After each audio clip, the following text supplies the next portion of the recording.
大家好，今日係常年期第5主日。今日想分享嘅福音經文反省係：蛙到深處去，撒你們的網捕魚吧。路加福音5章4節。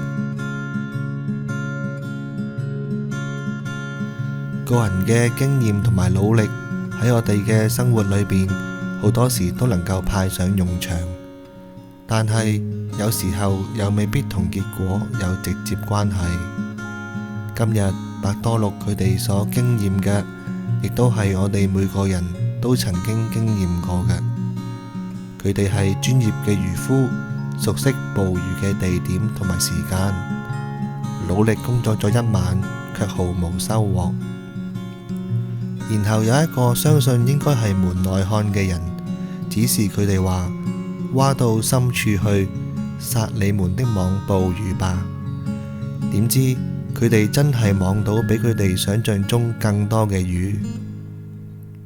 呢位門外漢耶穌唔需要識得捕魚，佢本身就係萬物嘅創造者，係連風雨都要聽從佢嘅主。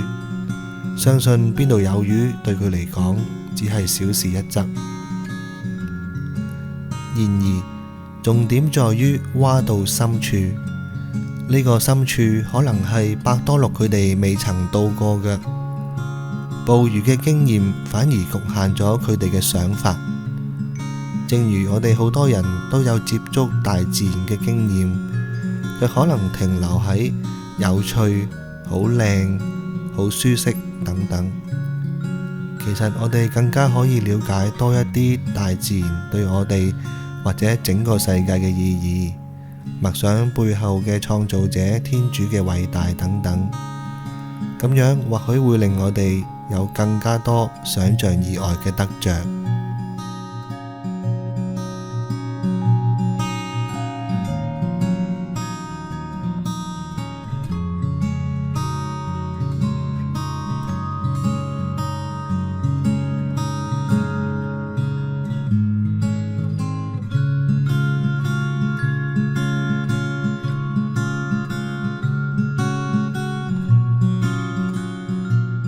慈悲的天父，讓我們承認我們作為受造物的有限，求聖神幫助增強我們的信德，打開我們的心，蛙到深處去認識你及你的所造。